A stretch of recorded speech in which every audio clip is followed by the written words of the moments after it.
అడికొప్పల రవికుమార్. ఏం చేస్తుంటారు? నేను ఆటో బిజినెస్ చేస్తాను. ఏ ఏరియానా మీది? శ్రీలంక.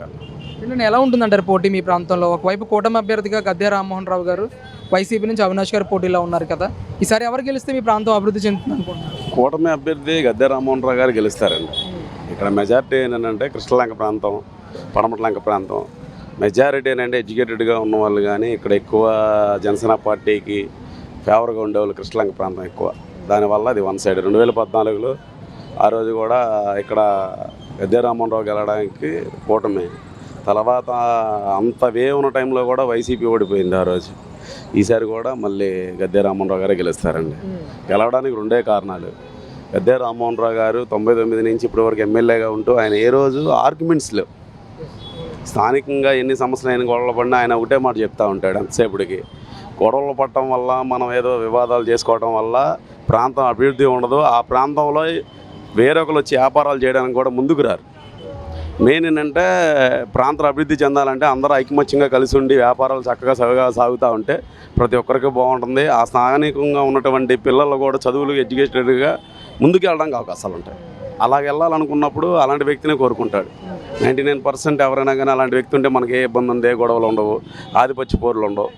మెజారిటీ ఆధిపత్య పోరులు ఏమి ఉండవు, ప్రశాంతంగా ఉంటుందని చెప్పి ఆయనే కోరుకుంటారు. అంటే ముఖ్యంగా ఇక్కడ రిటైనింగ్ వాల్ మేము కట్టాం, ఖచ్చితంగా మేము గెలిచి తీరుతామని ధీమా కూడా వ్యక్తం చేస్తున్నారు వైసీపీ నుంచి. రిటైనింగ్ వాల్ తీసుకొచ్చింది అయితే వాస్తవంగా 2014 ముందే వచ్చిందండి. అది యలమంచిల రవి గారు ఎమ్మెల్యేగా ఉన్నప్పుడు ఆయన టైంలో తీసుకురావడం జరిగింది. అది ఆయన తీసుకొచ్చిన దాన్ని తర్వాత 2014 అధికారంలో ఉన్నప్పుడు గద్దె రామ్మోహన్ ఎమ్మెల్యేగా ఉన్నప్పుడు కంటిన్యూ ప్రాసెస్ చేశారు. ఎప్పుడైనా ఒకటే మీకు ఉదాహరణ, 1999, 2004 వరకు చంద్రబాబు నాయుడు గారు హైటెక్ సిటీ సికింద్రాబాద్ డెవలప్మెంట్ చేశారు. దాన్ని 2004లో రాజశేఖర రెడ్డి గారు వచ్చాక కంటిన్యూ చేశారు. ఏది నాయకుడికైనా గత ప్రభుత్వం పాలకులు చేసిన ఏదైనా పనిని మధ్యలో ఆపకూడదు. ఇవాళ ఉదాహరణకి అమరావతి అనేది ప్రాసెస్ని పూర్తిగా జగన్మోహన్ రెడ్డి గారు పక్కన పెట్టేశారు, కేవలం వ్యక్తిగతంగా పెట్టేశారు. దానివల్ల మన అమరావతి పక్కన పెట్టడం ఆంధ్రప్రదేశ్ అభివృద్ధి సగం కుంటుపడిపోయింది. అలాంటి పని గద్దె రామ్మోహన్ రావు గారు రిటర్నింగ్ వాళ్ళు తీసుకొచ్చారు రవి గారు కదా అని చెప్పి పక్కన పెట్టుకోకుండా దానికి కావాల్సిన ప్రాసెస్ కంటిన్యూ చేస్తూ అది రామలింగేశ్ నగర్ నుంచి స్క్రూ బ్రిడ్జ్ ఇది మన వారధి వరకు ఆయన టైంలో అయిపోయింది, మెజారిటీ అయిపోయింది. తర్వాత టైంలో కంటిన్యూ ప్రాసెస్ అది. అధికారులు వీళ్ళు ఉంటాం పాపం, ఆయన ఎమ్మెల్యేగా ఉన్నా కానీ వాళ్ళు మీకు తెలియదే ఉంది, సిట్టింగ్ ఎమ్మెల్యే ఉన్నా వాళ్ళకి ఎటువంటి ప్రోటోకాల్ కూడా అధికారులు కూడా ఇవ్వని పరిస్థితి. దానివల్ల వాస్తవంగా వాళ్ళ ఖాతాలు వేసుకుంటున్నారు కానీ దాన్ని ఎవరు కట్టారు ఏంటిది అనేది ఎవరికైనా తెలుసు. ఆ రిటర్నింగ్ వాళ్ళు వచ్చిన టైంలో ఇదే అవినాష్ గారు తెలుగుదేశం పార్టీలో ఉన్నారు. వాళ్ళ అంతరాత్మతాలు తెలుసుకుంటే అది ఎవరు తెచ్చారనేది వాళ్ళకే తెలుసు. ఇక ఎలక్షన్ టైంలో ఏదో ఒకటి చెప్పుకోవాలి కదా, అలా చెప్పుకోవటం. ఏంటంటే 10 సంవత్సరాల నుంచి ఎమ్మెల్యే అభ్యర్థిగా ఆయనే కొనసాగారు కదా, ఎలాంటి అభివృద్ధి చేశారు అసలు మీ ప్రాంతంలో? 10 సంవత్సరాలుగా ఆయన కంటిన్యూ చేస్తూనే ఇప్పుడు రిటర్నింగ్ వాళ్ళ విషయంలో కానీ, అదే కృష్ణలో వాటర్ సమస్యలు, పిల్లల సమస్య కానీ, కరెంటు కోతలు ఎక్కువ ఉన్న చోట సబ్ స్టేషన్లు కట్టించడంలో కానీ, కళ్యాణ మండపాలు లేని చోట ఏంటి మన ఇప్పుడు కాలువగట్టు ఉంది, 3 కాలువగట్టుల్లో కరెంటు భవనాలు ఉన్నాయి. ఈ కృష్ణలంక ప్రాంతంలో ఆ రోజు కార్పొరేటర్లుగా వైసీపీ కార్పొరేటర్లు ఉన్నారు. వైసీపీ కార్పొరేటర్లు ఉన్నా కానీ ఎమ్మెల్యేగా, టీడీపీ ఎమ్మెల్యేగా ఆయన వాళ్ళు అడిగిన వాటికి ఆ కర్మల భవనం నిధులు ఇవ్వడం జరిగింది. అంటే ఆయనకి పార్టీ అనేది లేదు. నా నియోజకవర్గంలో ఎటువంటి భవనాలకు ఏది కావాలన్నా పార్టీలకు అతీతంగా ఆ రోజు వైసీపీ కార్పొరేటర్లు అడిగిన 10 సెలెక్ట్ చేయడం జరిగింది. రాణిగారి తోటలో ఉన్నటువంటి రైతు బజారు దాన్ని ఎస్సీ దగ్గర కళ్యాణ మండపం చేయాలన్నా కానీ వాళ్ళు అక్కడ వాళ్ళతో ఒప్పించి కళ్యాణ మండపం కూడా కట్టించడం జరిగింది. అది ఎవరో చేయరుగా. ఇప్పుడు ప్రతిపక్ష పార్టీ వాళ్ళు అడిగింది నేను ఎందుకు చేయాలనుకుంటాడు, కానీ అలా అనుకోవాలా. నా నియోజకవర్గం బాగుపడుతున్నప్పుడు చేయాలనుకున్నాడు, చేయగలిగాడు. ఏంటంటే అసలు మీ కృష్ణలంక ప్రాంతంలో ఎలా ఉంటుందంటారు? ఎన్ని ఓట్ల మెజార్టీ వచ్చే అవకాశం ఉందంటారు? కృష్ణలంక ప్రాంతంలో 99% మెజారిటీ ఉంటుందండి గద్దె రామ్మోహన్ రావు గారికి. మెజారిటీ ఉండడానికి 2 కారణాలు. జన సైనికులు ఎక్కువగా ఉంటారు ఈ ప్రాంతంలో.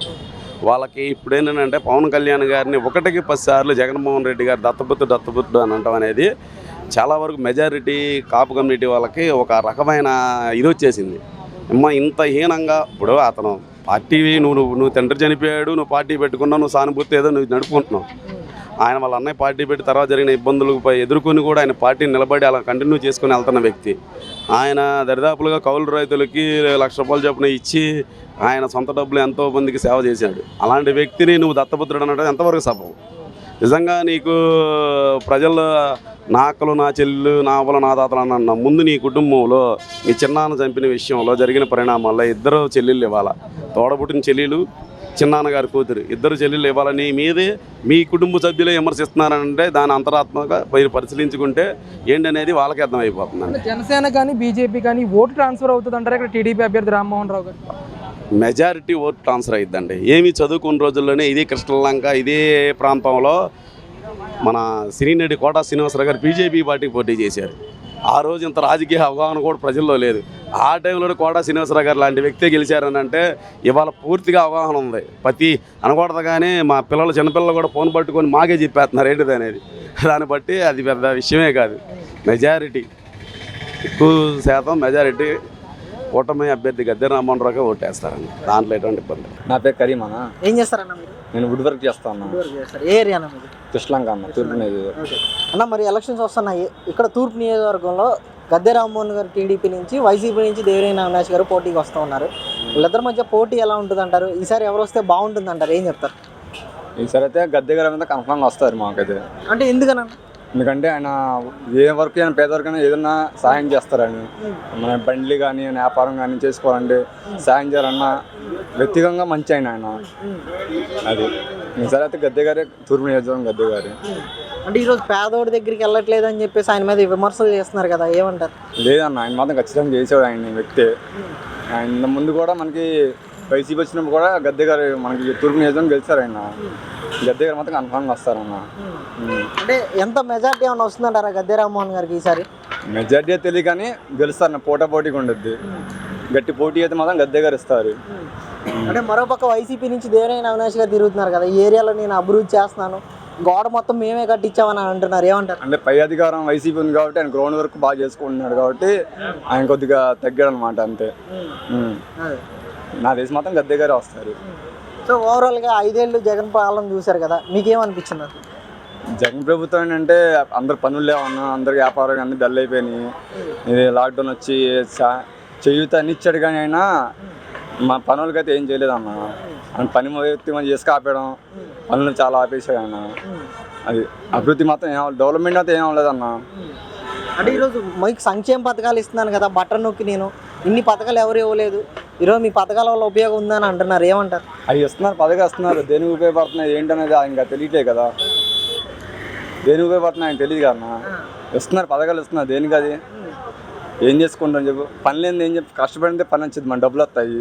పనులు లేకుండా అభివృద్ధి చేస్తే మనకి ఏమొచ్చింది? మొన్న పేదోడికి అంటే వర్క్ కావాలి కదా, పనులు లేకుండా ఏం చేస్తారు ఆయన చెప్పండి. పనులు ఇసుక ఆపేసాడు, కన్సెషన్ ఆగిపోతే ఎంతమంది బతుకుతారు దాని మీద చెప్పండి.